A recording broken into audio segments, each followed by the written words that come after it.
ଆଜିଠାରୁ ଆରମ୍ଭ ହେଲା ସୁଭଦ୍ରା ଯୋଜନାର ପଞ୍ଜୀକରଣ। ଜାଣନ୍ତୁ କେମିତି କରିବେ ଆବେଦନ।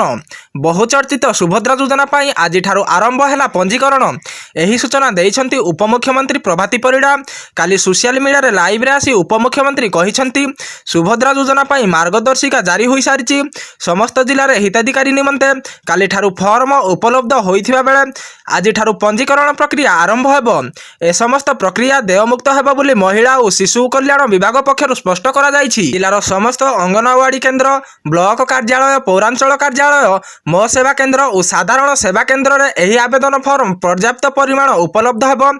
ଆବେଦନକାରୀମାନେ ଫର୍ମ ପୂରଣ କରି ଏହାକୁ ନିକଟରେ ଥିବା ମୋ ସେବା କେନ୍ଦ୍ର କିମ୍ବା ସାଧାରଣ ସେବା କେନ୍ଦ୍ରରେ ଦାଖଲ କରିପାରିବେ ବୋଲି ଲାଇଭରେ ଆସି ସୂଚନା ଦେଇଛନ୍ତି ଉପମୁଖ୍ୟମନ୍ତ୍ରୀ ପ୍ରଭାତୀ ପରିଡ଼ା। ସୁଭଦ୍ରା ଯୋଜନାରେ ଆବେଦନ କରିବା ନିମନ୍ତେ ହିତାଧିକାରୀଙ୍କ ପାଖରେ ନିଜ ନାମରେ ଆଧାର କାର୍ଡ କିମ୍ବା ନମ୍ବର ଥିବା ଏକାନ୍ତ ଆବଶ୍ୟକ। ଏହାସହ ଆଧାର କାର୍ଡ ସହିତ ନିଜର କାର୍ଯ୍ୟକ୍ଷମ ବ୍ୟାଙ୍କ ଆକାଉଣ୍ଟ ସଂଯୋଗ ହୋଇଥିବା ଜରୁରୀ।